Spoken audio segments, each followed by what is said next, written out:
Hello and welcome to another torch review. Today I have the Olight S10R Baton III in, the latest generation of this model. I've laid out all the items on the desk here. You can see the micro USB cable, a hand strap, and there is the magnetic charging dock too. Just looking over the box quickly, this is the front section, and we'll zoom in on the bottom. You can see IPX8 rating with a throw of 118 meters. On the side just lists out the accessories. You do get a battery included with this. It's the customizable CR123A. On the back it gives you a bit more detail on the specs.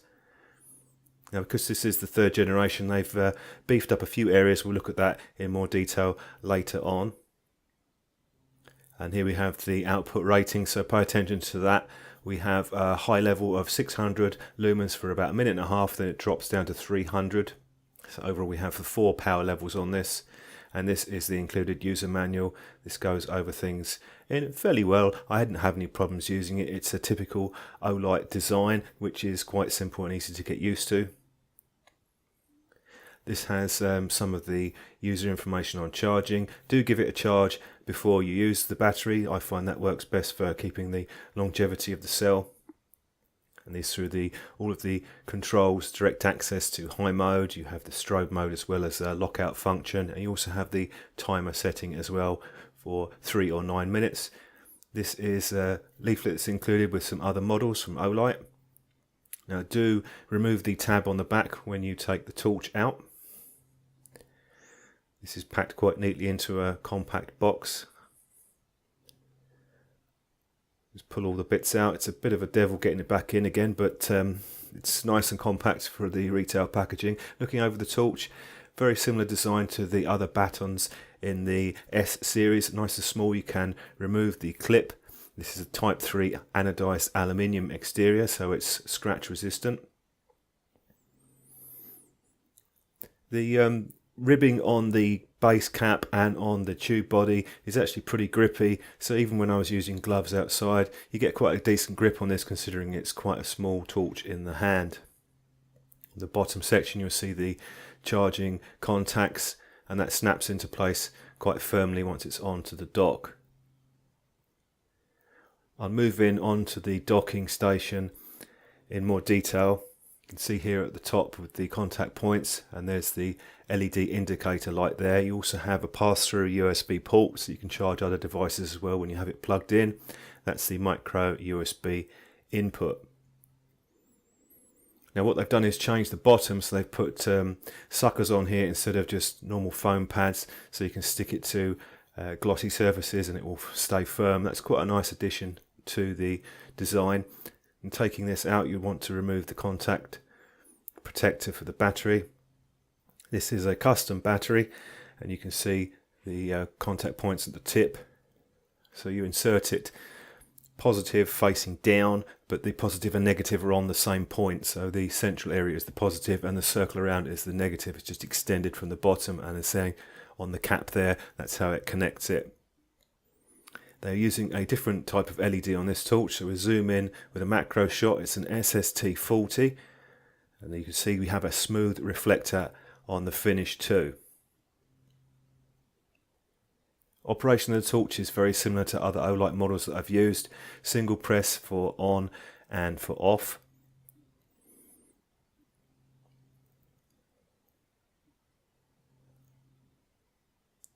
And if you push and hold, you can go through the power levels. You just let go when you reach the one that you want. To enter the moonlight mode, you hold it down for a longer period of time and you get into the half a lumen mode.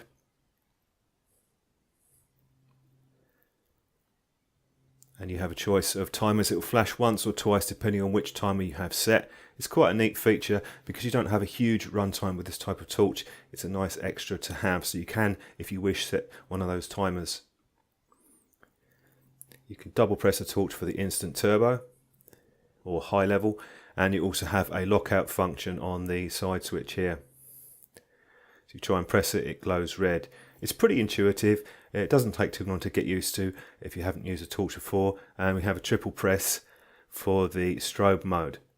Now, in case you're wondering what the differences are between the version 2 and 3, I've listed them out here. We have a power increase from 500 to 600. Button design's changed. They've upped the IPX rating from 7 to 8, and you have a slightly smaller body on the newer version.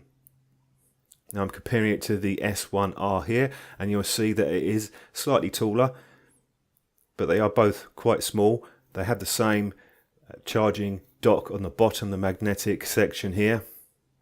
And if we look at the top, LED design is quite different.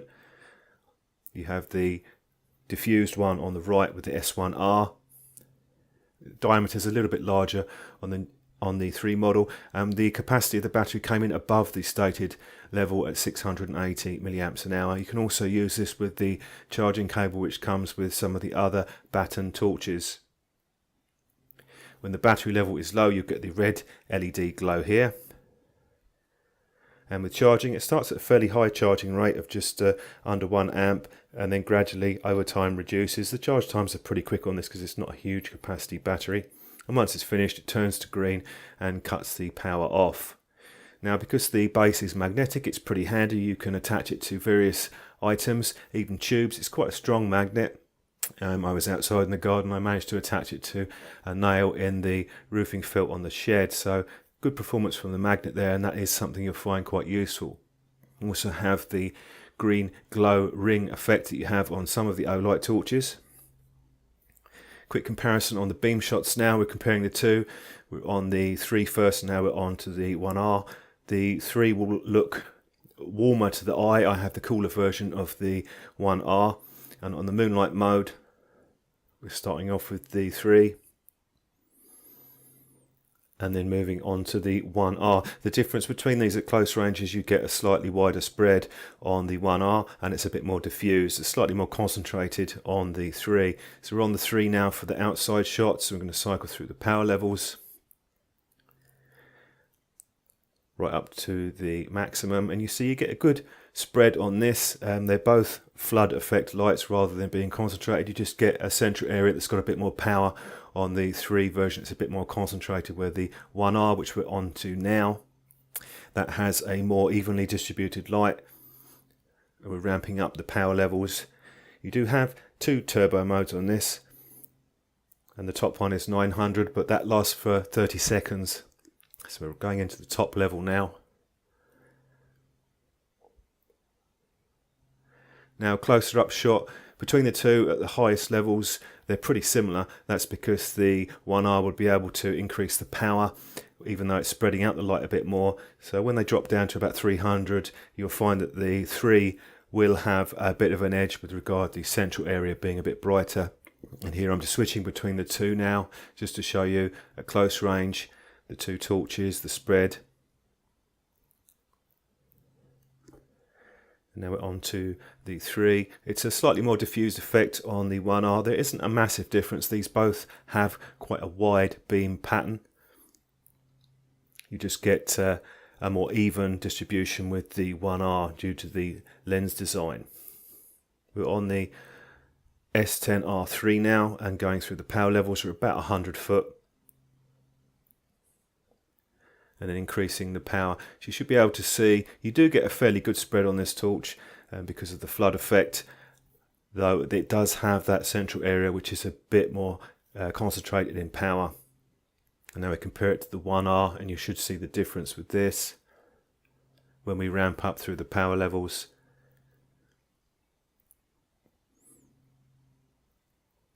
Into the turbo.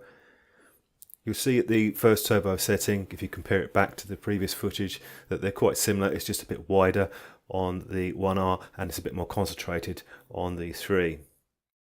Quick waterproof test. I submerged this in a pint of water for about half an hour. As you can see, no problems at all. So summing up with the Olight S10R III Baton, this shares much of the strengths and weaknesses of the S1R. I'll start with a few areas that I might improve. I perhaps would have included a power level for 300 lumens rather than it dropping down from the high level. The in-torch charging is only via the custom Olight batteries, but you are free to use the rechargeables yourself, other brands, and you can also use the disposable batteries. So I don't see that as a problem. You get the benefit of the magnetic base charging too, which makes it very easy. The light output is an improvement over the previous version, and the super compact size with the magnetic base is also very useful. So personally, if I was making a choice between this and the S1R, I might do a few other videos comparing the two of these. If I were doing more close-up work, I'd probably go for the S1R. If I wanted a torch which had a little bit more concentrated beam in the middle, I'd probably pick this one. But overall, very nice little compact torch from Olight.